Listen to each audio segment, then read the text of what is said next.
महापालिका निवडणुकीच्या तोंडावर मनसेला मोठा धक्का बसलाय। मनसेचे वरळी विभागाध्यक्ष संतोष धुरी अगदी काही वेळातच भाजपमध्ये प्रवेश करणार आहेत। भाजपचे मुंबई अध्यक्ष अमित साटम यांच्या उपस्थितीमध्ये त्यांचा पक्षप्रवेश होईल। त्यांनी काल मुख्यमंत्री देवेंद्र फडणवीसांची भेट घेतली होती। प्रभाग क्रमांक 194 मधनं संतोष धुरी इच्छुकही होते, मात्र 194 वॉर्ड ठाकरे सेनेकडे गेला आणि या ठिकाणी ठाकरे सेनेकडनं निशिकांत शिंदे यांना उमेदवारी दिली गेली आहे। त्यामुळे संतोष धुरी नाराज झाले होते।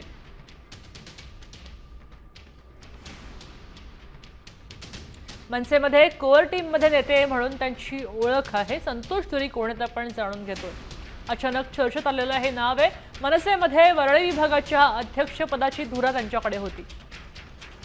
2012च्या निवडणुकीमध्ये मनसेचे नगरसेवक 2017ला पराभूत झाले। मनसेचे मुंबई अध्यक्ष संदीप देशपांडेंची त्यांची घनिष्ठ मैत्री होती। आपल्यासोबत गणेश कवडे जोडले गेलेले आहेत। गणेश, मनसेचे संतोष धुरी आज भाजपमध्ये प्रवेश करतायत, अधिक माहिती द्याल?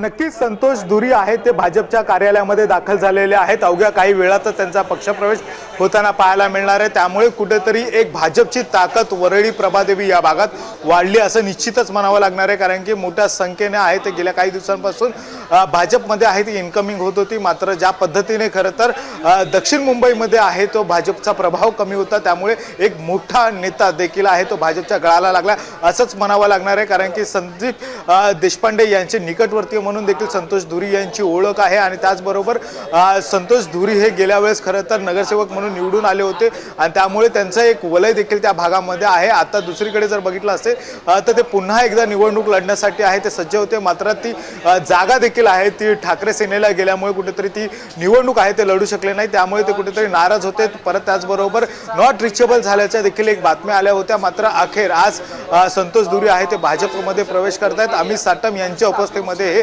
पक्षप्रवेश करतील, कारण की काही वेळातच हा पक्षप्रवेशाला सुरुवात होईल। मात्र आता संतोष धुरी आहे ते भाजपच्या कार्यालयामध्ये पोहोचलेले, त्यामुळे कुठेतरी एक दादर असेल, वरळी असेल, प्रभादेवी असेल या सर्व भागांमध्ये आहे ती भाजपची ताकद आहे ती वाढली असंच म्हणावं लागणार आहे। बरं गणेश, मला अजून एक माहिती हवी आहे की खरं तर ते इच्छुक होते असं कळतंय, मात्र आता अर्ज दाखल करायची शेवटची तारीख सुद्धा निघून गेली आणि त्यानंतर ते आता भाजपात प्रवेश करतायत। या पुढची समीकरणं कशी असतील?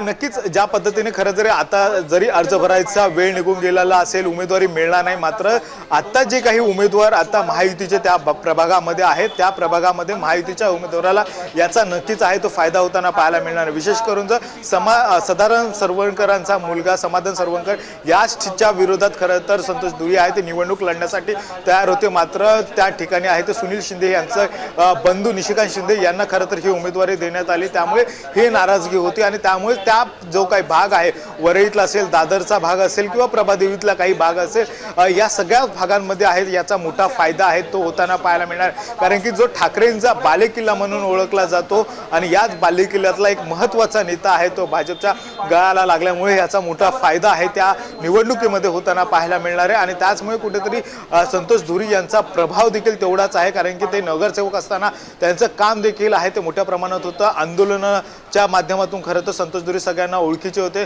संदीप देशपांडे आणि संतोष धुरी हे दोघांची एक जोडी आहे आणि या जोडीतला एक माणूस आहे तो खरं तर आज भाजपच्या गळाला लागलेला आहे, त्यामुळे ह्याचा एक मोठा फायदा देखील आहे तो दादरच्या भागात